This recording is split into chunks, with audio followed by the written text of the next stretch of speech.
We're out here in Scribe today talking to a man who's doing something a little bit different than everybody else that we talked to so far. Obviously, that's Dirt Car Modified that you're looking at right there. So you're thinking, well, geez, Doug, what's so wrong about it? It's a 2020 Bicknell. Nothing different there. But what is different is what's under the hood. It is actually a big block Ford. I was at a party last weekend with some friends. I mentioned Andy Noto's name, said, hey, he's running a big block Ford. They said, no, he's not.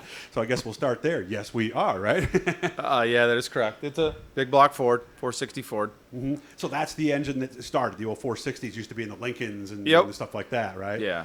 Why a Ford? My dad's a huge Ford guy, so that's what he does. If your father builds Ford motors, you're going to let him build motors.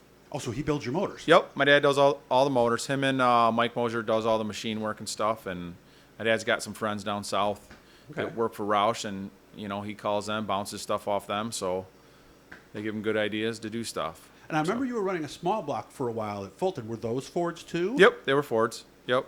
Why? I mean, what is practical about it? I mean, wanting to run a Ford because your dad could build them is one thing, but knowing you got something under the hood to go out and win is another. Why the Ford? What's the advantage? It's just he likes being different, and he's always built Fords. So he's a retired automotive.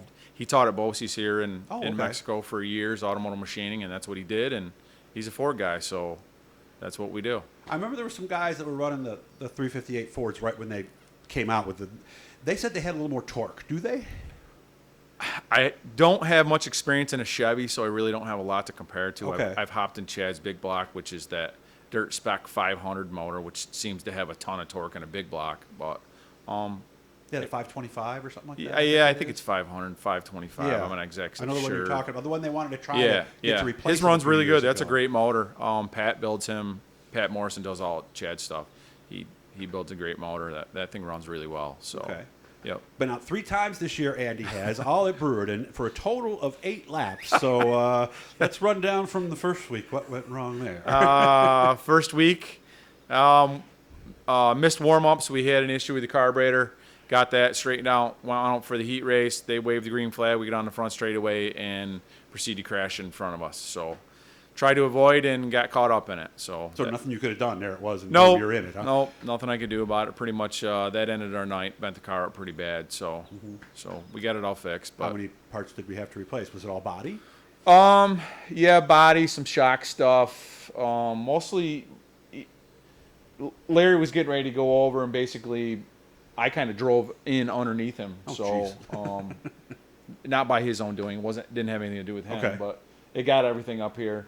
We did salvage the roof out of the deal, and haven't replaced the door yet because we can't get sheet metal. So we just pounded it out and put it back together. Okay, and that's why we put him where he is, by the way. That's the panel behind him directly is the one that had to be stomped out a little bit. Okay, so now you're more optimistic. You got the body fixed. We're ready to go with week 2. What happened We got then? the body. Week 2, we show up. Car was laying down in the corners.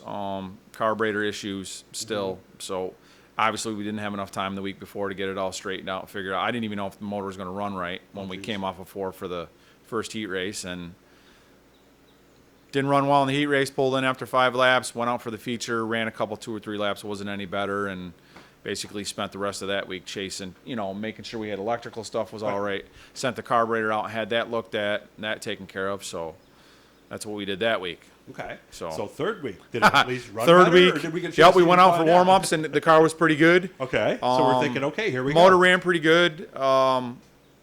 Start the heat race, make it a couple laps in, and the transmission expires. So what actually happened? It broke the shifter fork that keeps it in high, ended up breaking. So it obviously kicked it out, and then you couldn't get back into gear? It wouldn't it move, wouldn't do anything. Okay, so it was parts, locked up. It was all parts and pieces, everything laying in the bottom of the transmission. So new transmission needed? Yeah, off to the spare transmission, get that all apart, and get it back together. So well, at least there's some areas of the car we haven't worked on yet, right? Yes, yeah. The sad thing is we don't have enough laps to be able to tune. It was kind of like we threw a setup in. I talked to Scott Jeffries and Buck, and they said, "Hey, here's the deal. Throw the setup in it." Yes, and it's an old Larry White car, so they would know. Yep. So we haven't had a chance to work anything on as far as setup stuff. It's mechanical gremlins right now. So of course, we did do one thing you said during the week to try to help your luck. Oh yes, yep. My mother-in-law came in and did a blessing in the shop this week because we've broken more stuff and smashed more stuff in the last 3 weeks than we have in years. So hopefully that works. I don't know. Yeah. Okay. Were So- you here for the blessing? Yeah. Oh, yeah. I Okay. was here. What did she do? It actually started one of my buddy Jesse that helps me, and he's a Harley mechanic, runs a Harley shop.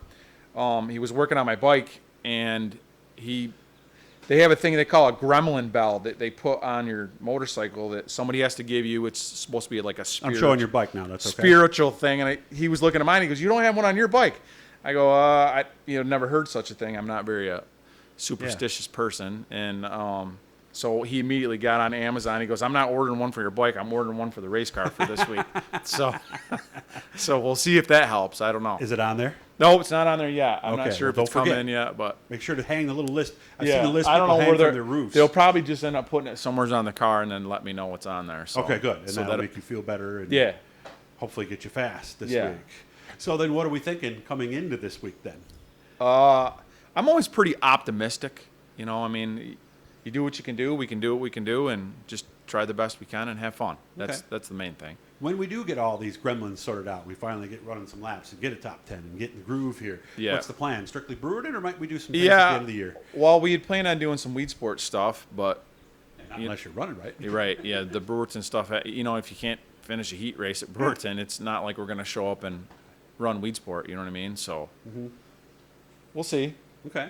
But that's the goal. And maybe some races during Super Dirt Week or something like that, perhaps? Nope, Super Dirt Week I'm out. I'll be usually my busy season for work is like September to December, and then I'm off for a little bit, and then outage season, so I'll be traveling Okay. during You that time open of the the door. year. What do you do for a living? It's not the average job, from what I hear.